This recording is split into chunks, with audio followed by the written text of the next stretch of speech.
오늘 우리에게 주신 하나님의 말씀은 에베소서 2장 11절에서 22절까지 말씀입니다.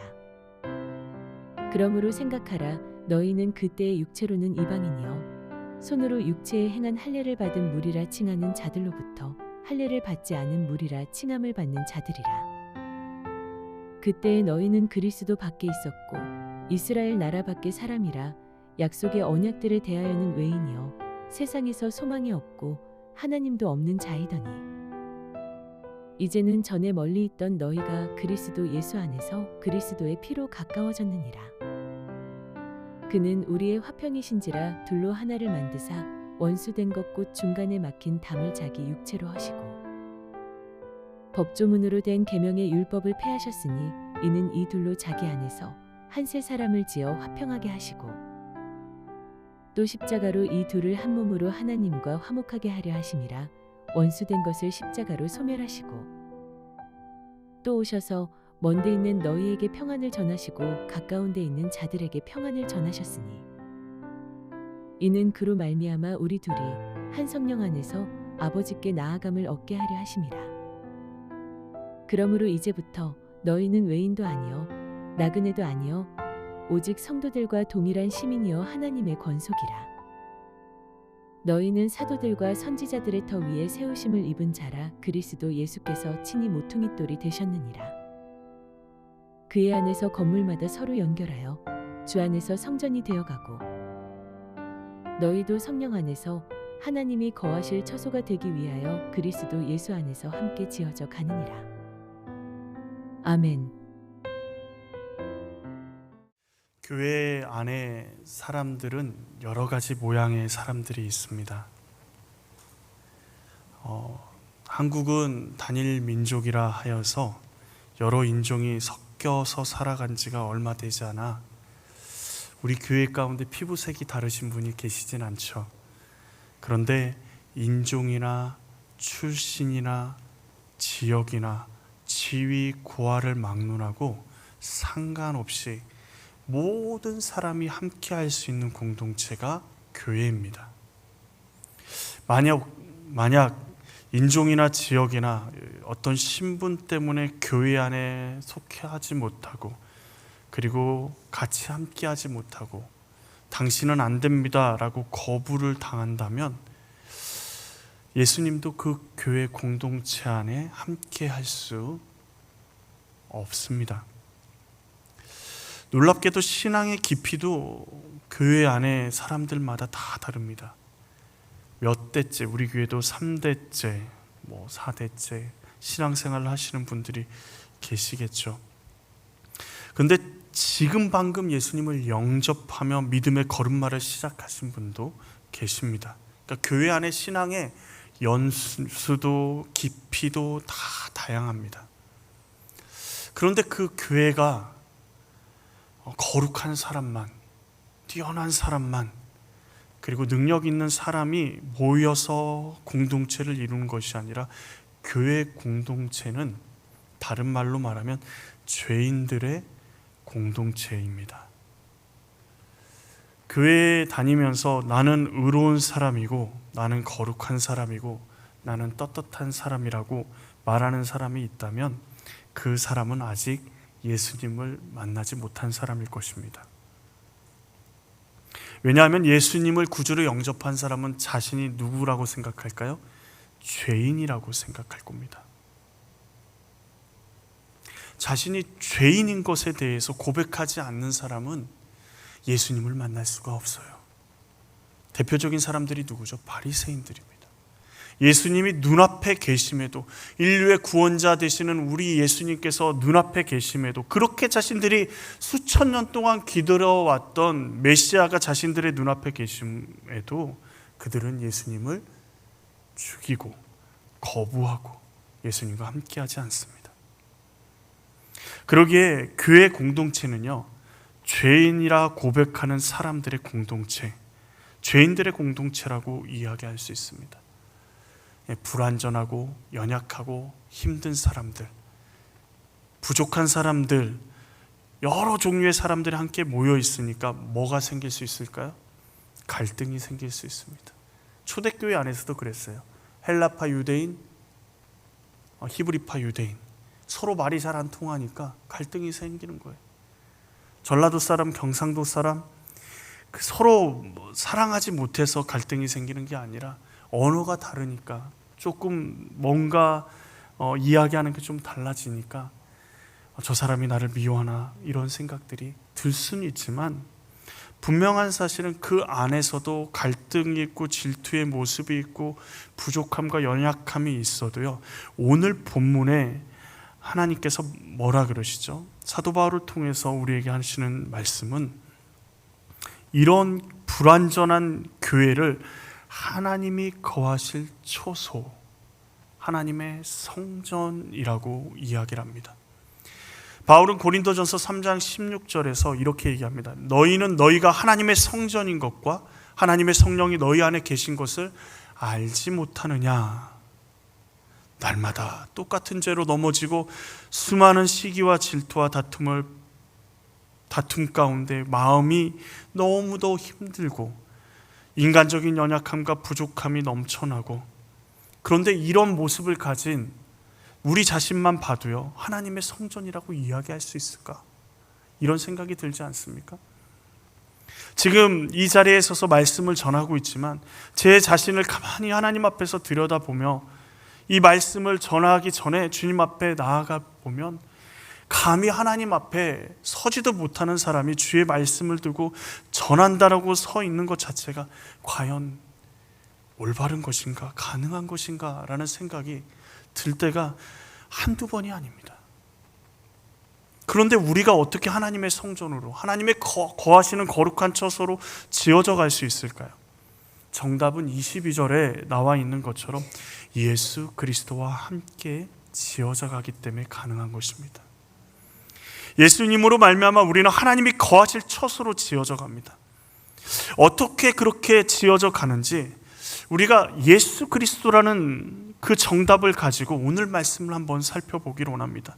말씀을 통해서 우리 복음사랑교회 모든 성도들이 하나님이 거하실 처소, 하나님의 성전으로 함께 만들어져 가길, 세워져 가기를 간절히 원합니다. 먼저 첫 번째로 하나님의 거하실 처소로 지어져 가는 그 이유는, 지어져 갈 수 있는 이유는 예수님의 피로 가까워졌기 때문입니다. 이방인의 상태, 비참한 상태를 사도 바울은 12절에서 적나라하게 이야기합니다. 그때 너희는 그리스도의 밖에 있었고, 이 구원자가 없는 거예요. 메시아가 없는 겁니다. 그리스도, 우리를 구원해 주실 메시아에 대한 약속도 없고 기대도 없고 희망도 없는 상태. 그리스도의 밖에, 예수님이 오셔도, 메시아가 오셔도 나와 상관없는, 나는 멸망의 길을 갈 수밖에 없는 자였다라고, 너희는 그런 자였다라고 이야기를 하고 있습니다. 그리고 이스라엘 나라의 밖에 사람이라고 이야기합니다. 이스라엘 사람들은 하나님이 그들을 선택하시고 그들을 통해서 인류를 구원하실 계획을 가지고 계셨습니다. 그런데 이스라엘 사람들, 오늘 본문의 유대인들은 이방인들을, 우리를, 이방인이라고 불리는 우리를 뭐로 여겼냐면 지옥의 땔감 정도로 여겼다라는 것입니다. 자신들만 하나님의 구원받는 백성이라고. 이스라엘 밖의 민족은 하나님께 선택받지 못한 사람들일 뿐이어서 그들은 전부 다 어디 갈 사람들이에요? 지옥에 갈 사람들일 뿐입니다. 결국 그들은 하나님의 언약과도 상관이 없고 하나님이 없는 자들, 이방인인 우리는 하나님의 언약과도 상관없고 하나님이 없는 자들이었습니다. 더 비참한 건 뭔지 아십니까? 세상에서만이라도 소망이 있었으면 좋겠는데 세상에서도 소망이 없습니다. 절망 가운데, 절망의 절망 가운데 있는 존재가 우리였습니다. 그런데 본문을 묵상하면서 가만히 생각해 보면서, 그러면 유대인은 괜찮고 이방인만 이런가? 그런데 유대인의 모습을 가만히 살펴보니까요, 유대인에겐 할례만 있고 누구는 없어요? 예수님은 없어요. 그리스도이신 예수님이 그들 가운데 계셨고 언약의 말씀이 그들 가운데 있었지만 그들은 어떻게 합니까? 율법을 지킬 뿐이지, 율법을 통해서 이방인과 자신들을 구별할 뿐이지 예수님과 상관없는 삶을 살아간 사람들입니다. 예수님이 오셔도 예수님에 대해서 받아들이지 못하고 십자가에 못 박아 죽인 사람들이 그들입니다. 더 절망스러운 것은 그들은 자신들이 옳다고 생각합니다. 오늘날까지 유대인들은, 이스라엘 사람들은 예수님을 죽였던 자신들이 옳다고 생각합니다. 기독교 국가들과 친하게 지내기 위해서 예수님을 선생이나 이 정도로 인정해 주는 것처럼 보이지만 그들의 속내는 예수님은 잘못된 사람이고 우리를 위해 하나님께서 보내실 메시아를 지금도 기다리고 있습니다. 유대인은 이방인과 다를 바가 없죠. 어쩌면 이방인인 우리보다 더 소망이 없어 보입니다. 이미 보내신 메시아를 기다리고 있으니까요. 오지 아니할 메시아를 약속이라고 붙잡고 자신들의 헛된 소망함을 붙잡고 기다리고 있는데 이미 오신 메시아가 그들에게 힘이 되고 능력이 될 수 있는데 그것들을 전부 다 거부하고 있는 겁니다. 그러니 그들에겐 더 절망적일 수밖에 없죠. 하나님의 언약과 멀리 있던 이방인, 언약과 가까이 있었지만 아무 능력이 발휘되지 못했던 유대인, 그런데 그 둘이 모두 어떻게 됐어요? 그리스도 예수의 보혈로 가까워졌습니다. 11절을 시작하면서 이렇게 얘기하죠. 생각하라고요. 바울이 기억하고 생각하라고 이야기합니다. 절망적이고 소망이 없었던 이방인인 너희의 그 모습을 생각하라고 말하는 것처럼 보이지만 진짜 바울의 목적은 예수님이 흘리신 보혈로 너희가 가까워졌다, 그것을 생각하라는 것입니다. 예수님의 흘리신 보혈로 우리는 하나님이 거하실 처소로 함께 지어져 가게 되었음을 생각하라고 바울은 권면하고 있는 것입니다. 두 번째, 우리가 하나님의 거하실 처소로 지어져 가는 것은 예수님 안에서 둘이 유대인이나 이방인이나 한 사람으로 지어 화평하게 하셨기 때문입니다. 우리의 힘이 아니에요. 우리의 능력으로 하나님의 거룩한 처소로 지어져 가는 게 아닙니다. 주님이 예수님 안에서 유대인이나 이방인이나 새로운 존재가 된 것입니다.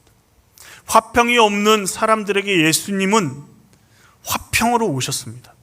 14절 말씀에 예수님은 우리의 화평이시라 라고 말합니다. 그 말은 무슨 말이죠? 화평이 없으면 예수님이 없는 사람입니다. 화평이 없는 사람은요, 예수님과 상관없는 사람입니다. 구주를 영접했다고 하면서 마음 가운데 분쟁과 분노와 질투와 다른 사람을 미워하는 마음만 가득하다면, 내 마음을 사로잡고 있다면 심각하게 주님 앞에서 기도하고 생각하셔야 됩니다. 돌아보셔야 돼요. 예수님과 내가 동행하고 있는가? 화평이신 예수님이 지금 내 안에 계시는가? 예수님은요, 자신을 조롱하고 십자가에 못 박은 그 사람들을 향해서, 그 사람들을 위해서 하나님 앞에 저들의 죄를 용서해 달라고 간구하셨습니다. 산상수훈 8복 중에 마태복음 5장 9절에 예수님이 이렇게 말씀하십니다. 화평케 하는 자는 복이 있나니 그들이 하나님의 아들이라 일컬음을 받을 것이며.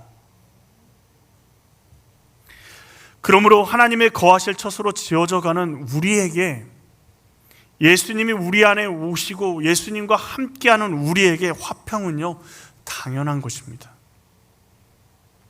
화평이신 예수님이 우리와 함께 하시기에 화평하는 자로, 화평케 하는 자로 우리는 서 있어야 하는 것입니다. 근데 뭐가 문제예요? 유대인의 계명이, 율법이, 그것도 이방인과 자신들을 구별하며 담을 쌓아버리는 그 계명이 문제가 되는 거예요. 당시 성전에 이방인의 뜰이 있었습니다. 이방인들이 하나님을 사모하는 마음으로 나와오는 거예요. 하나님의 그 말씀을 듣고 그 말씀을 그리고 그 성전을 사모하는 마음으로 주님 앞에 나아가는데 유대인들이 어떻게 해요? 담을 쌓아놓고 이방인들은 여기까지만 들어와야 된다라고 하는 곳이 이방인의 뜰입니다. 1871년에 이방인의 뜰에 적혀있는 경고문이 발견되었는데 헬라어와 라틴어로 이렇게 쓰여져 있습니다. 절대 이곳에 이방인을 데리고 오는 자는 그에 상응하는 죽음을 당할 것이다. 이방인의 뜰을 넘어서 성소로 들어가게 만들면 그는 죽임을 당하게 될 것이라고 기록을 해놓은 것입니다. 유대인들이 보기에 할례가 없는 이방 민족은요, 아무 쓸모없는, 그리고 하나님의 백성이 아닌 지옥의 땔감 정도나 되는 사람들일 뿐입니다. 근데 이방인들은 어떻게 생각했을까요? 할례를 행하는 유대인들을 보면서 어리석은 놈들이라고, 미련한 것들이라고 평가했습니다.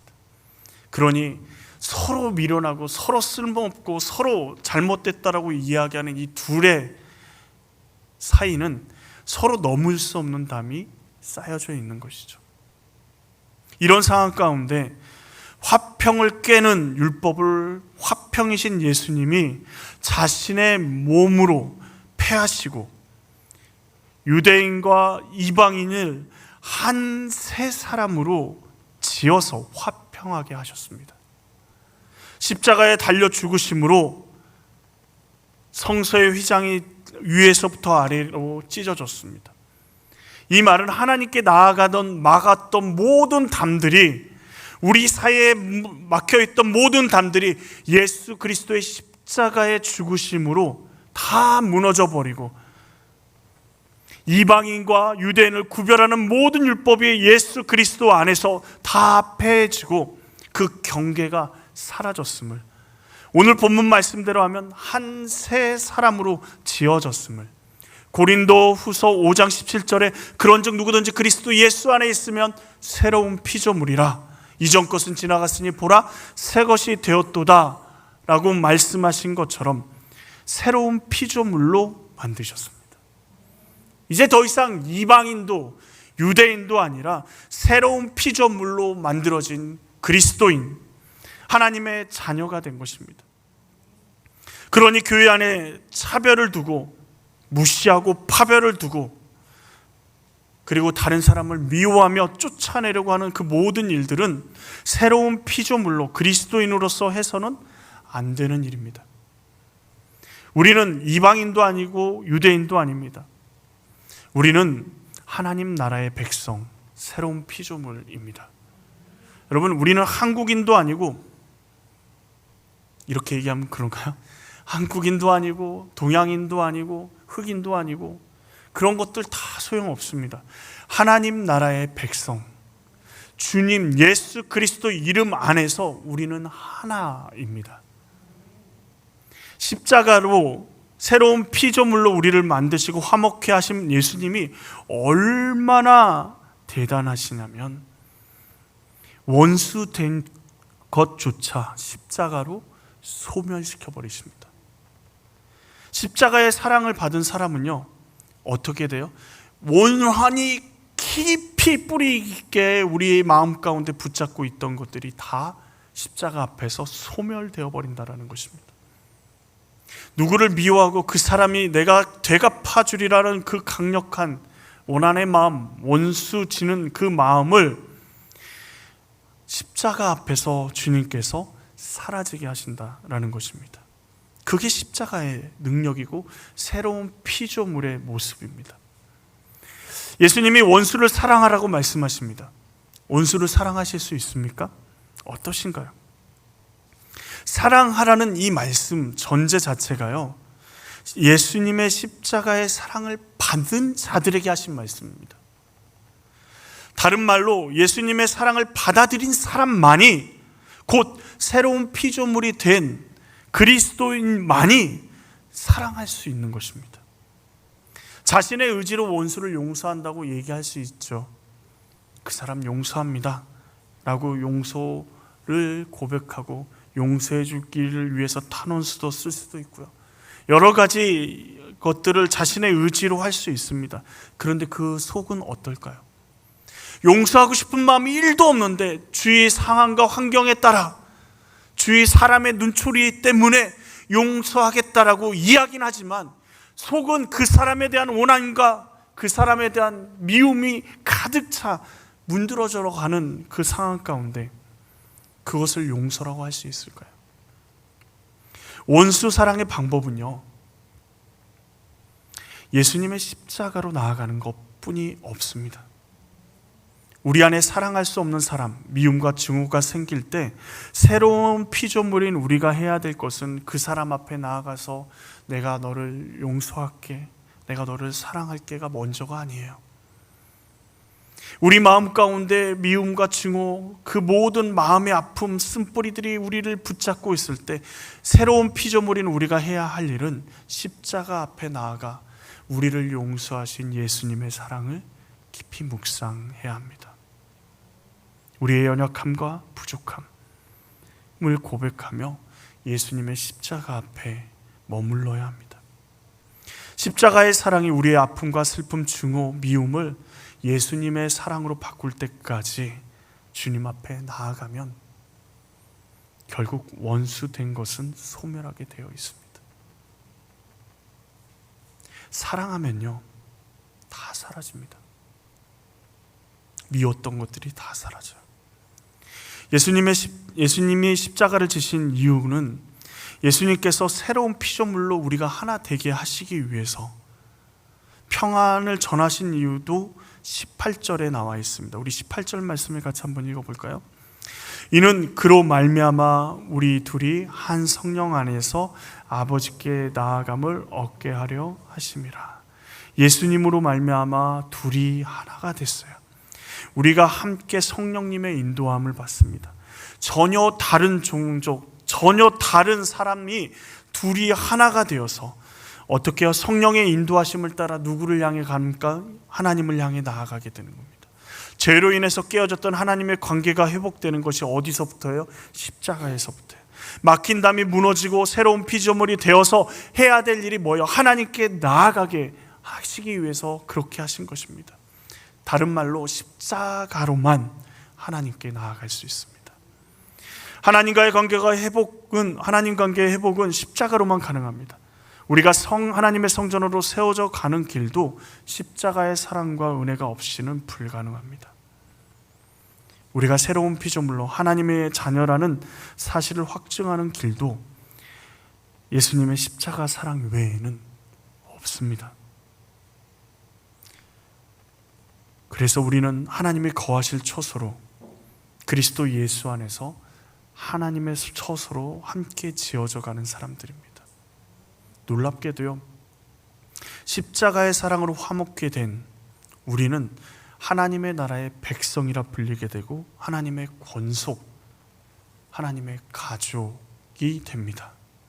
더 이상 12절에 그 비참했던 세상에 희망조차도 없었고 절망뿐이 없었던 그 삶은 이제 더 이상 우리의 삶이 아닙니다.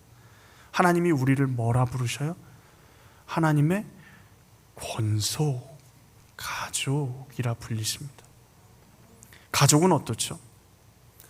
자녀들이 빵점짜리 시험지를 가져오면 어떻습니까? 마음이 아프죠. 공부를 못하니까 마음이 아픕니다. 네가 커서 뭐 될래? 때로는 공부 안 하고 맨날 놀고 있는 아이에게 호되게 혼내면서 가끔씩 극약처방을 합니다. 너는 더 이상 내 자식이 아니야. 근데 그 자식이 내 자식이 아니게 되는 겁니까? 그렇지 않잖아요. 자녀들이 힘들고 어려울 때 부모들이 힘도 없고 아무것도 해줄 게 없지만 항상 그 자녀에게 해주는 말이 뭐죠? 누가 뭐래도 나는 너의 편이야. 너 뒤에는 아빠가 있어. 너 뒤에는 엄마가 있어. 그런데 놀랍게도요, 아무 도움도 안 돼요. 연약하고 힘이 없고 나이 든 부모님의 그 응원이 아무런 힘도 되지 않습니다. 근데 어때요? 위로가 돼요. 아무 힘없는 부모님의 그 말 한마디, 내가 너의 편이다, 어떤 세상 사람들이 다 너를 미워하고 너를 저주해도 나는 너를 사랑한단다, 그 말 한마디가 나의 힘이 되고 나의 능력이 됩니다. 위로가 돼요. 그런데 전능하신 하나님이 오늘 말씀을 통해서 뭐라 그러세요? 우리를 뭐라고 부르세요? 권속, 가족이라 부르세요. 하나님은 예수 그리스도의 십자가의 사건으로 우리의 모습과 상황과 형편과 능력과 상관없이 우리를 하나님의 가족, 하나님의 자녀 삼으셨습니다.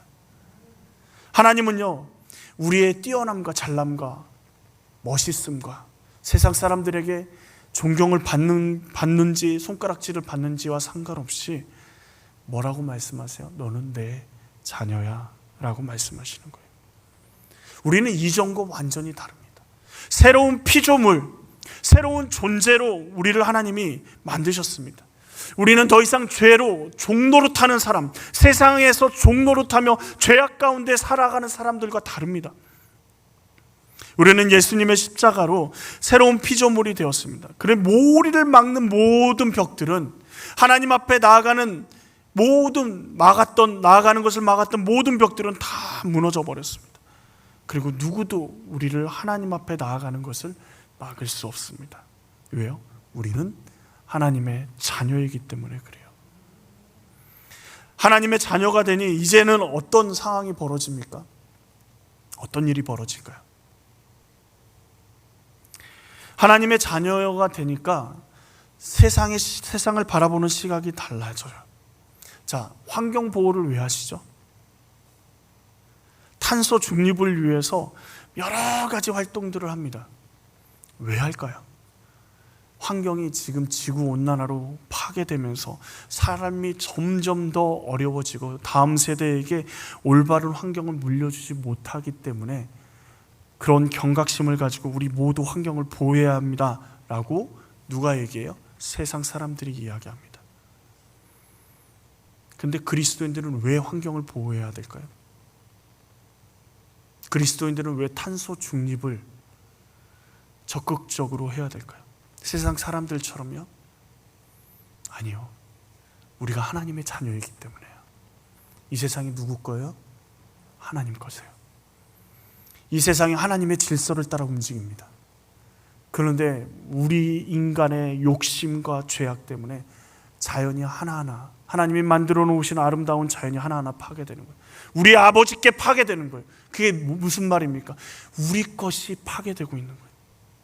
이제는, 예전에는 그냥 멀리서 지켜보고 이 세상을 좀 더 쾌락적으로, 좀 더 기쁨으로 내 마음대로 살아가는 것이 내 삶의 목적이었다면, 이제는 하나님이 우리 아버지 되시는데, 하나님의 아버지 되신 이후부터 우리의 신분이 달라지고 새로운 피조물이 된 이후부터는요, 이 세상 모든 것이 다 주님의 것인데 주의 말씀대로 이루어지지 않는 것, 주의 말씀대로, 계획대로, 질서대로 움직이지 않는 것이 우리 마음을 아프게 하는 겁니다.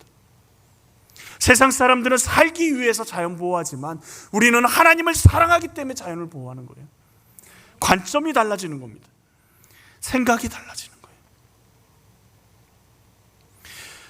교회 사역도 마찬가지입니다. 십자가의 사랑을 깨닫지 못할 때는요, 교회에서 봉사하는 것이나 주방 봉사, 차량 봉사, 이런 것들이 시간 낭비로 느껴집니다. 내가 이런 것까지 해야 돼 라는 생각들이 마음 가운데 들 때가 있지 않습니까? 그런데 십자가의 사랑으로 하나님의 자녀됨을 깨달으니 주님의 몸된 교회를 위해서 일하는 것은 누구를 위해서 일하는 거예요?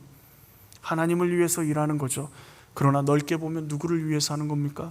나를 위해서 하는 겁니다.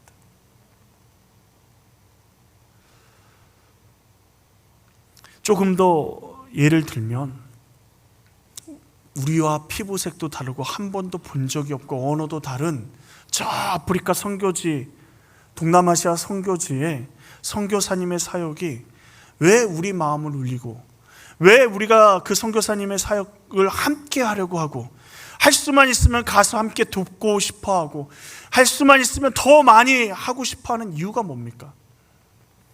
아니, 선교의 사역을 같이 함께 해야 되는 이유가 우리와 전혀 상관이 없어요. 이 평생 우리와 만날 일도 없는 그들을 위해서 우리가 헌금을 드리고 우리의 시간을 드리고 우리가 헌신하고 그들을 위해서 무언가 돕기 위해서 몸부림치고 기도하고 눈물을 흘려야 되는 이유가 뭐예요?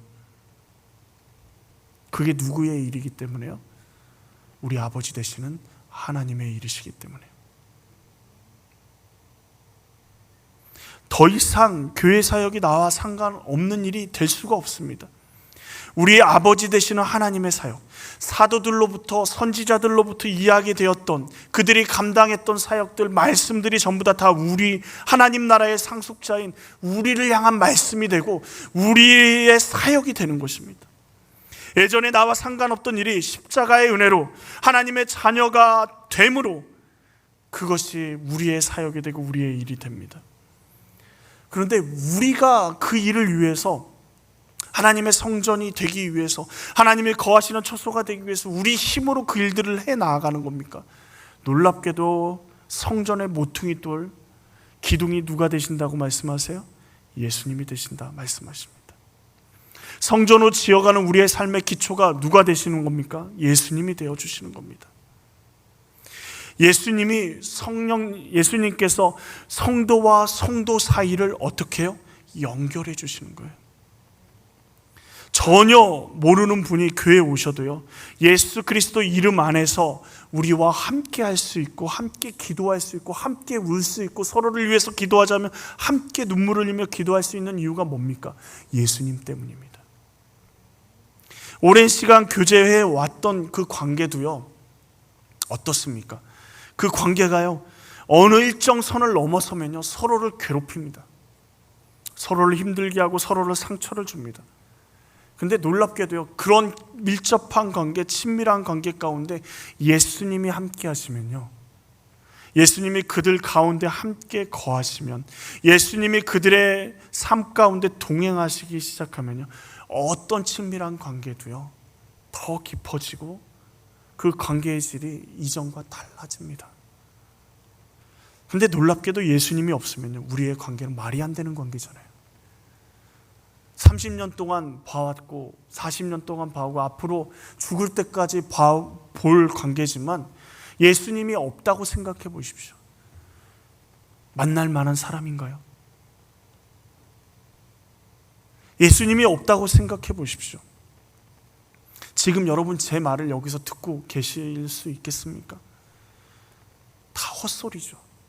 예수님만 없다면 다 들을 만한 말이 아니라 다 말도 안 되는 이야기들입니다. 그런데 예수님이 계시면요, 그 관계는 달라집니다. 모든 인간관계는 언제 마무리됩니까?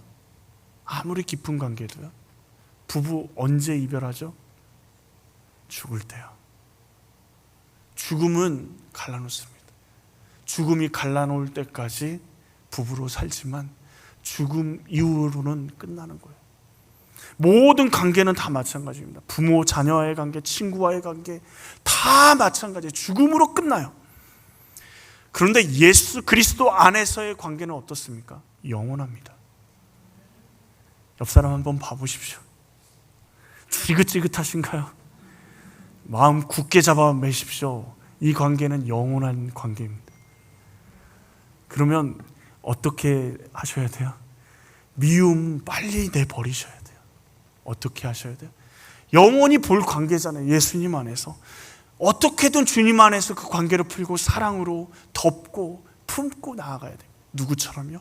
예수님처럼요. 저 사람이 나에게 이득이 될까? 나에게 도움이 될까? 그런 것 생각하면요, 예수님 안에서 관계하지 못합니다.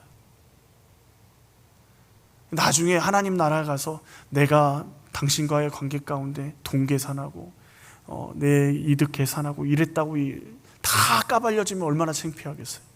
빨리 그런 생각들은 접으시고 정말 주님의 마음으로 뜨겁게 사랑하려고 하셔야 돼요. 근데 그걸 어떻게 하냐고요? 예수님이 모퉁이 돌이 되신다니까요. 예수님이 함께 해주신다니까요. 예수님 없이는 가족도 권속도 될 수 없습니다. 근데 예수님 안에서 우리는 하나이고 새로운 피조물이고 하나님의 자녀들입니다. 우리는 가족입니다. 마지막으로 우리가 생각해야 되는 것은 지금 오늘 말씀을 보십시오. 22절에 너희도 성령 안에서 하나님이 거하실 초소가 되기 위하여 그리스도 예수 안에서 함께 뭐라고요? 지어져 가느니라. 완성되어 있지 않습니다. 우리는 지어져 가는 공사 중인 성전입니다. 그러나 예수님이 우리의 모퉁이 돌이 되어주시고 예수님이 함께하기에 때로는 힘들고 때로는 넘어져도요, 방법이 있어요. 주님이 하시니까요. 기다리면 됩니다. 엘리베이터 공사를 하다 보니까 윌량 장로님이랑 막 이런저런 얘기하고 땅을 파보니까 뭐 이게 가스관인지 수도관인지 모르는 것도 나오고 막 이런단 말이죠. 막막하지만 공사 중에 뭔 일이 일어날지 모르죠. 우리가 하나님의 성전을 지어갈 때 뭔 일이 일어날지 모릅니다. 그런데 끝이야, 이제 더 이상 방법이 없어가 아니라 예수님이 지금 그 일을, 우리의 인생을 주도해가며 뭐 어떻게 하고 계시다고요? 지어가고 계십니다. 잘못된 것, 우리가 잘못 공사하고 열심히 노력해서 잘못된 것들이 있다면 그걸 어떻게 해야 돼요? 다 뒤엎어야 돼요. 그리고 우리 인생에 때로는 되게 많은 환난과 고난이 우리 인생 가운데 찾아올 때도 있습니다. 근데 뒤엎지 않으면 제대로 된 공사가 되지 않기 때문에 뒤엎을 수밖에 없는 거예요. 우리 마음 가운데 섭섭한 마음이 들죠. 하나님, 내가 얼마나 이렇게 열심히 했는데 어떻게 이걸 다 뒤집어 엎으실 수 있어요? 다 안 되게 만드실 수 있어요? 우리 마음 가운데 그런 생각이 듭니다. 그런데 그렇게 뒤집어지고 나서 세워져가는 우리 인생을 바라볼 때, 하나님의 성전으로 세워져가는 우리 인생을 바라볼 때, 아, 하나님이 그래서 그렇게 하셨군요 라는 고백이 우리 가운데 주어지는 거예요. 우리 마음 가운데 너무 조급해요. 공사되어지고 있는데 이미 다 지어진 성전, 이제 이렇게만 하면 완전히 완벽해집니다라고 생각하지만 하나님 보시기에는 아직 기다려야 되는 거예요. 모퉁이 돌 대신 예수님이 우리를 연결하십니다. 그러기에 서로 관계가 힘들 때 누구부터 찾아가셔야 돼요? 예수님부터요. 우리를 화평케 하십니다. 우리 마음 가운데 화평이 깨질 때 누구를 찾아가셔야 됩니까? 예수님을 찾아가십시오. 예수 그리스도의 피가, 예수 그리스도의 보혈이, 십자가가 우리를 가깝게 하고 우리를 하나 되게 하고 우리 안에 화평을 주십니다. 왜 그렇게 주십니까? 우리가 주님의 거룩한 몸된 성전으로 세워져 가게 하기 위해서 그렇게 하시는 것입니다. 언제나 화평케 하시는 그 주님을 바라보며, 때로는 우리의 잘못된 선택으로 인해 환난을 당하고 고난을 당하지만 분명한 사실은 주님이 우리 인생의 성전의 모퉁이 돌이 되어 세워져 가고 있는 인생임을, 그리고 이 땅이 마지막이 아니라 영원히 주님과 함께 거할 초소를 주님이 우리의 인생과 우리 모두 복음사랑교회 모든 성도님, 이 땅 가운데 모든 그리스도인을 통해서 세워가고 있음을 믿음으로 믿고 나아갈 수 있기를 원합니다. 세상이 우리를 흔들 수 없습니다. 우리 안에 예수 그리스도가 계시는 동안 우리의 화평을 누구도 빼앗아갈 수 없습니다. 주님이 우리의 화평 되시는 줄 믿습니다.